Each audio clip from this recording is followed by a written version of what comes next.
अध्याय 30 चमत्कारको नियम। प्रसिद्ध उपन्यासकार लियो टोल्स्टोयले एउटा राम्रो लोककथा 3 तपस्वी लेखेका थिए। उनका साथी निकोलस रोरिकले त्यसको यस प्रकारले सारांश रूपमा वर्णन गरेका थिए। एउटा द्वीपमा 3 जना बुढा तपस्वीहरू बस्थे। तिनीहरू यति सिधासादा थिए कि जहिले पनि एउटै प्रार्थना गर्थे, त्यो थियो, हामी 3 छौं, तिमी 3 छौ, हामी माथि दया गर। यस सरल प्रार्थनाको समयमा महान चमत्कारहरू प्रकट भए। स्थानीय बिशपलाई ती 3 तपस्वीहरू र उनीहरूको अमान्य प्रार्थनाका विषयमा जानकारी भयो र उनले ती तपस्वीहरूलाई धर्मशास्त्र अनुसार प्रार्थना सिकाउनका लागि भेट्ने निश्चय गरे। त्यसपछि त्यस टापुमा गई तपस्वीहरूलाई भने कि उनीहरूको प्रार्थना अशोभनीय थियो र तपस्वीहरूलाई प्रचलित प्रार्थनाहरू सिकाए। बिशप त्यसपछि नाउँमा बसेर फर्किए। उनलाई लाग्यो कि एउटा दिव्य प्रकाशले उनको पिछा गरिरहेको छ। जब त्यो प्रकाश नजिक आयो, उनले ती तपस्वीहरू प्रकट भएको देखे जो एकअर्काको हात समात्दै समुद्रको छालमाथि दगुर्दै नाउँलाई उछिन्ने प्रयास गर्दै थिए। तपस्वीहरू बिशप नजिक आउने बित्तिकै चिच्याए, तपाईले जुन प्रार्थना सिकाउनु भएको थियो त्यो हामीले बिर्स्यौं, कृपा गरी एकचोटि फेरि सिकाइदिनुहोस्। आश्चर्यचकित बिशपले मुन्टो हल्लाए। प्रिय तपस्वीहरू, उनले नम्र भएर भने, तपाईहरू आफ्नो पुरानै प्रार्थनामा अडिग रहनुहोस्। ती 3 साधुहरू पानीमा कसरी हिँडे? क्राइस्टले क्रुसमा चढाएर मारिएको आफ्नो मृत शरीरलाई कसरी पुनर्जीवित गर्न सके? लाहिडी महाशय र श्रीयुक्तेश्वरजीले कसरी चमत्कार गर्न सक्नुभयो? आधुनिक विज्ञानसँग यसको कुनै जवाफ छैन। यद्यपि अणुयुगको आविर्भावका साथै विश्व मानसको कार्यक्षेत्र आकस्मिक रूपले विस्तृत भएको छ। मानिसको शब्दावलीमा असम्भव शब्दको महत्व कम हुँदै गएको छ। वैदिक सूत्रहरू के घोषणा गर्छन् भने यो भौतिक संसार माया हो जो सापेक्षता र द्वैतताको एकमात्र नियम अन्तर्गत सञ्चालित हुन्छ। ईश्वर एक हो, दोस्रो छैन, जसले सृष्टिका नाना रूपहरूमा प्रकट भएर मिथ्या अथवा अवास्तविक आवरण धारण गरेको हुन्छ। त्यो भ्रान्तिपूर्ण द्वैत आवरण नै माया हो। आधुनिक कालका ठूला ठूला वैज्ञानिक आविष्कारहरूले प्राचीन ऋषिहरूको यस सरल उद्घोषणको पुष्टि गर्दछन्। न्युटनको गति नियम मायाको नियम हो। प्रत्येक क्रियाको सधैँ समान र विपरीत प्रतिक्रिया हुन्छ। कुनै पनि 2 पदार्थहरूका क्रियाहरू सधैँ समान र विपरीत दिशामा हुन्छन्। यस प्रकार क्रिया र प्रतिक्रिया ठ्याक्कै समान हुन्छन्।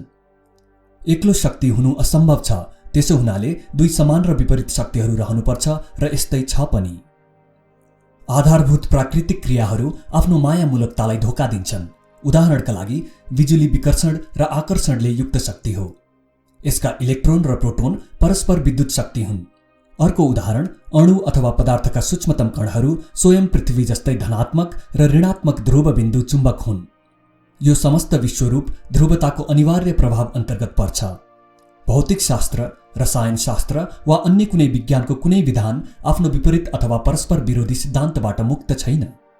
त्यसैले भौतिक विज्ञानले मायाभन्दा बाहिर कुनै सिद्धान्त खडा गर्न सक्दैन, किनभने माया नै सृष्टिको मूल तत्त्व र आकार हो।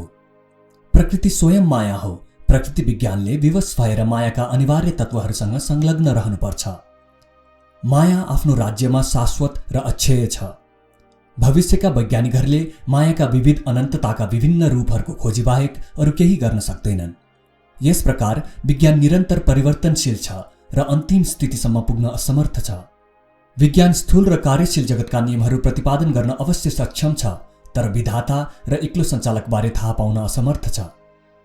गुरुत्वाकर्षण र विद्युतका भव्य अभिव्यक्तिहरूबारे ज्ञात भइसकेको छ, तर गुरुत्वाकर्षण र विद्युत के हो यो कसैलाई थाहा छैन। हजारौं वर्षदेखि सिद्ध महापुरुषहरूले मायामाथि विजय प्राप्त गर्ने काम मानव जातिलाई सुम्पेका छन्। सृष्टिको द्वैततादेखि माथि उठेर सृष्टिकर्ताका साथ एकताको अनुभव गर्नु मनुष्यको सर्वोच्च ध्येय मानिएको छ।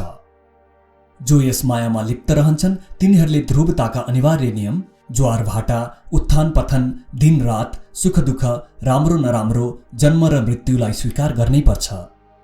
केही हजार जन्म लिएपछि मनुष्यलाई आवागमनको यो चक्र दुःखमय र पट्यार लाग्दो हुन थाल्छ अनि ऊ मायाको बन्धनबाट बाहिर आउन आशापूर्ण दृष्टिले हेर्न थाल्छ। मायाको पर्दा हटाउनु भनेको सृष्टिको रहस्य पत्ता लगाउनु हो। जुन मानिसले विश्वलाई नङ्ग्याउन सक्छ त्यही सच्चा अद्वैतवादी हो। अरू सबै मूर्ति पूजक मात्र हुन्।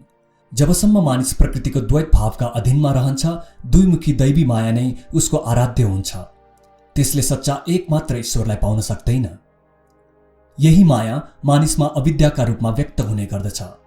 अविद्याको अक्षरश अर्थ हो ज्ञानहीनता, अज्ञान अथवा भ्रान्ति।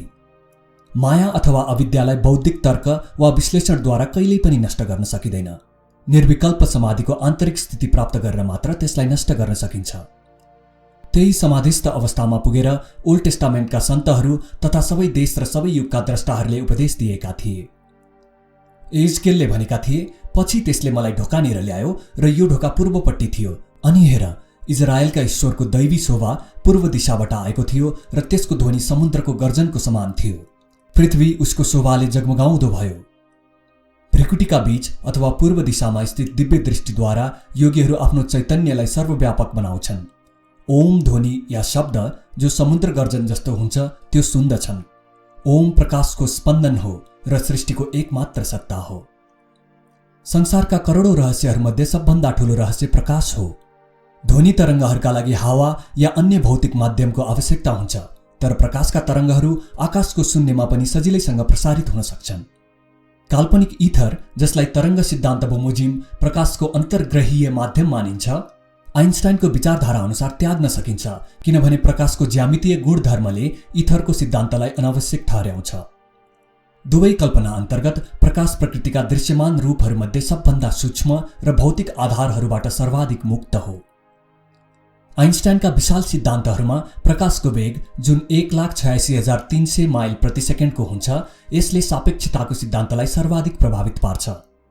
उनले गणितीय प्रभावद्वारा सिद्ध गरे कि प्रकाशको वेग जहाँसम्म मनुष्यको सीमित बुद्धि जान्छ, ब्रह्माण्डमा एकमात्र अचल र स्थिर प्रवाह हो। एकमात्र पूर्ण प्रकाशको वेगमाथि नै अहिलेसम्मका सबै समय र स्थान भर पर्दछन्। अहिलेसम्म सीमित तथ्यहरूका आधारमा समय र स्थानको तुलनामा यसलाई अमूर्त शाश्वत मानिएको थिएन। उनीहरू आफ्ना निर्णायक मापदण्डको प्रामाणिकता प्रकाशको गतिको नापमा मात्र सीमित राख्थे। आकाश अथवा स्पेसलाई आयामिक सापेक्षतासँग जोड्दा टाइम अथवा समय अब आफ्नो सही एउटा सरल सारको अस्पष्ट रूपमा देखियो। आइन्स्टाइनले आफ्नो कलमबाट निस्केका केही समीकरणहरूका आधारमा प्रकाशबाहेक ब्रह्माण्डका समस्त ध्रुव सत्यहरूलाई उन्मूलन गरिदिएका छन्। यी महान भौतिक शास्त्रीले पछि आफ्नो एकीकृत क्षेत्र सिद्धान्त अथवा युनिफाइड फिल्ड थ्योरीद्वारा गुरुत्वाकर्षण र विद्युतीय चुम्बकको नियमलाई एउटै गणितीय सूत्रमा गाँसिदिएका छन्। ब्रह्माण्डीय रचनाको विविधतालाई एउटै नियमका अधीनमा राखेर आइन्स्टाइन सृष्टिका समस्त तानाबानाहरूलाई निरन्तर परिवर्तनशील माया घोषित गर्ने प्राचीन ऋषिहरूको युगमा पुगिसकेका छन्। आइन्स्टाइनको सापेक्षतावादको युगान्तकारी सिद्धान्तद्वारा नै सूक्ष्मतम परमाणुको गणितीय अनुसन्धान सम्भव भएको छ। महान वैज्ञानिकहरू अब निर्धक्कसँग भनिरहेका छन्, अणु पदार्थ होइन, शक्ति हो। तर यो पनि भन्छन् कि परमाणु शक्ति वस्तुतः मनस्तत्व हो। यस कुराको स्पष्ट स्वीकारोक्ति कि भौतिक विज्ञान एउटा छाया जगतसँग सम्बन्धित छ अत्यन्त महत्त्वपूर्ण प्रगतिमध्ये एक हो।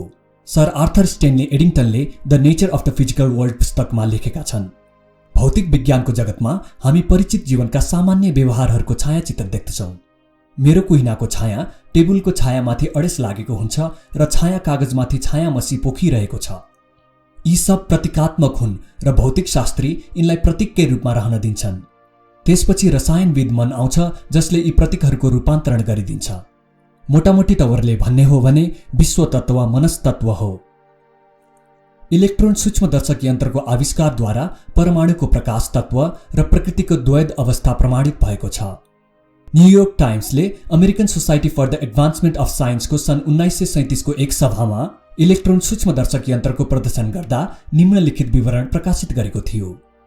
टंगस्टन धातुको आन्तरिक रचना मणिव छ भन्ने तथ्य अहिलेसम्म एक्सरेको प्रयोगले अप्रत्यक्ष रूपमा मात्र थाहा पाइन्थ्यो, तर प्रदीप्त पर्दामाथि यसको रूपरेखा स्पष्ट देखियो, जसमा 9वटा परमाणु मणिव जालीमा आफ्नो ठिक ठाउँमा थिए। एउटा घन अथवा क्यूब जसको प्रत्येक कोणमा एउटा र मध्यमा एउटा परमाणु थियो। प्रदीप्त पर्दामा टंगस्टनको मणिवीय जालीमा परमाणु ज्यामितीय ढाँचामा व्यवस्थित प्रकाशको बिन्दु चाहिँ देखिन्थ्यो। यस मणिव घनको प्रकाशको पृष्ठभूमिमा वायुका अणुहरू बम वर्षा गर्दै नाचिरहेका प्रकाश बिन्दु जस्तै देखिन्थे, जसरी सूर्यको किरण बग्दो पानीमा पर्दा झिलमिल गर्छ। इलेक्ट्रोन सूक्ष्मदर्शक यन्त्रको सिद्धान्तको आविष्कार सन् 1927 मा सर्वप्रथम बेल टेलिफोन प्रयोगशाला न्युयोर्क शहरका डाक्टरहरू क्लिन्टन जे डेभिसन र डाक्टर लेस्टर एच जर्मरले गरेका थिए। उनीहरूले स्थापित गरे कि इलेक्ट्रोनको व्यक्तित्व द्वैत छ र त्यसमा कण र तरङ्ग दुवैका गुण विद्यमान छन्। तरङ्ग गुणले नै इलेक्ट्रोनलाई प्रकाशको लक्षण दियो र यस कुराको खोजी हुन लाग्यो कि कुनै यस्तो युक्ति निकाल्नु पर्यो जसद्वारा इलेक्ट्रोनहरूलाई त्यस्तै गरी केन्द्रित गर्न सकियोस् जसरी ताल अथवा लेन्सद्वारा प्रकाशलाई। इलेक्ट्रोनहरूको जेकिल हाइड गुणको खोजको उपलक्ष्यमा यो सिद्ध भयो कि समस्त भौतिक प्रकृतिको साम्राज्यको गुण द्वैत छ, जसको आविष्कारका लागि डाक्टर डेभिसनले भौतिक विज्ञानमा नोबेल पुरस्कार पाए। सर जेम्स जिन्सले द मिस्टेरियस युनिभर्समा लेखेका छन्, ज्ञानको धारा यन्त्रविहीन सत्यतर्फ बढ्दैछ। विश्व एउटा विशाल यन्त्रको सट्टा एउटा महान विचार जस्तो बढी देखिन थालेको छ।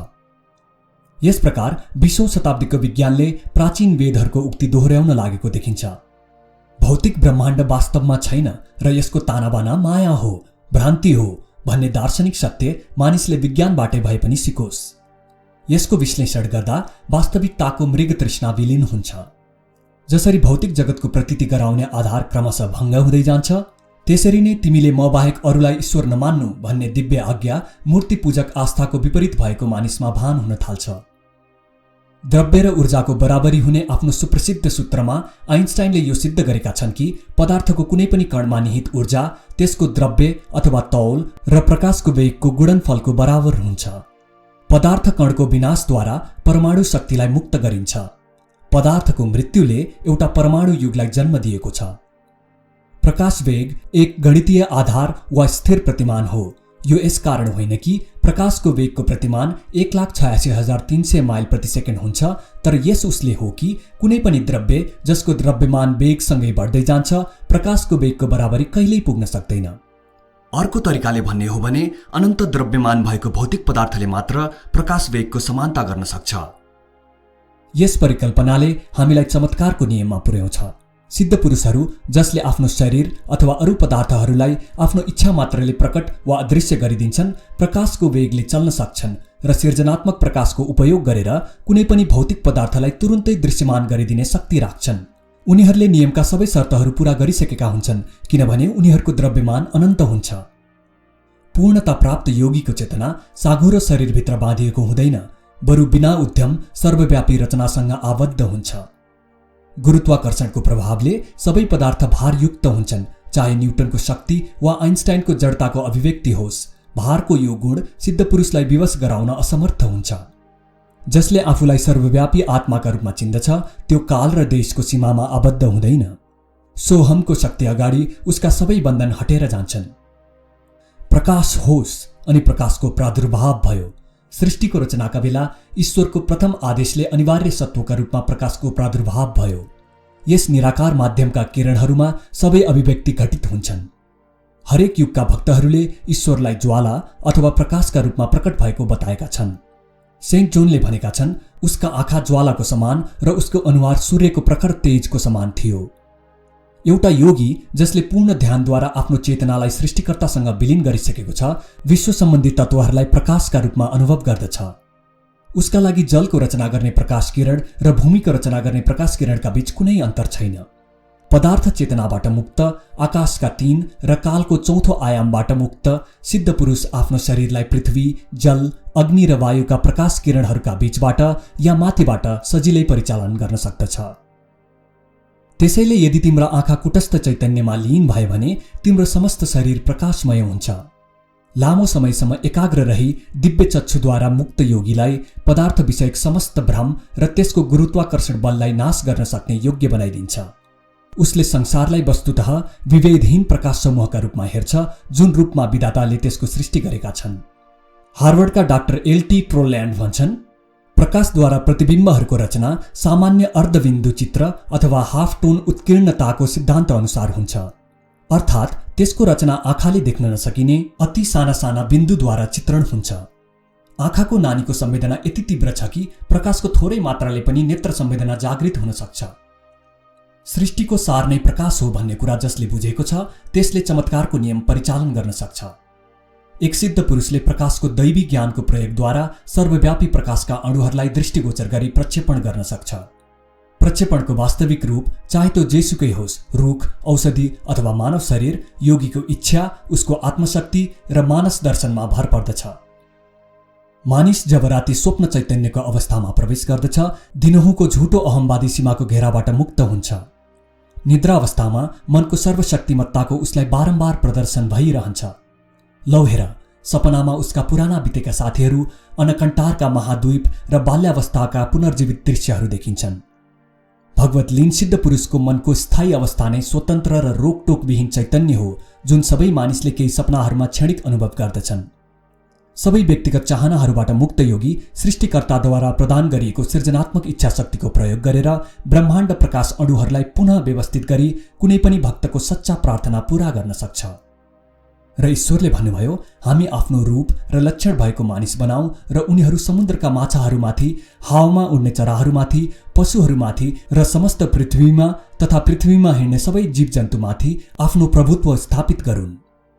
मायाभन्दा माथि उठेर आफ्नो प्रभुत्व जगतमा रहेको जानोस् भन्ने उद्देश्यले मानिस र सृष्टिको रचना भएको हो। सन् 1915मा सन्यास ग्रहण गरेको केही समयपछि मैले अनौठो दृश्य प्रत्यक्ष देखेँ। यसबाट मैले मानवीय चेतनाको सापेक्षता बुझेँ र मैले मायाको कष्टप्रद द्वैत पछाडि अनन्त प्रकाशको अखण्डता प्रष्ट महसुस गरेँ। एक दिन बिहान जब म पिताजीको गणपार रोड स्थित घरको बुइगलमा बसेको थिएँ, यो दृश्य देखेँ। युरोपमा महिनौदेखि प्रथम विश्वयुद्ध चलिरहेको थियो। लडाईँको नरसंहारको मलाई दुःखद याद आइरहेको थियो।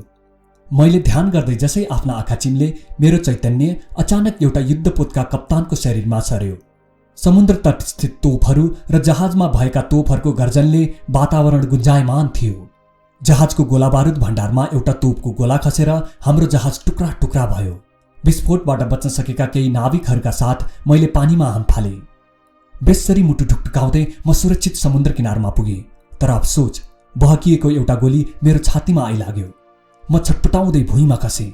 मेरो सारा शरीर शक्तिहीन भयो।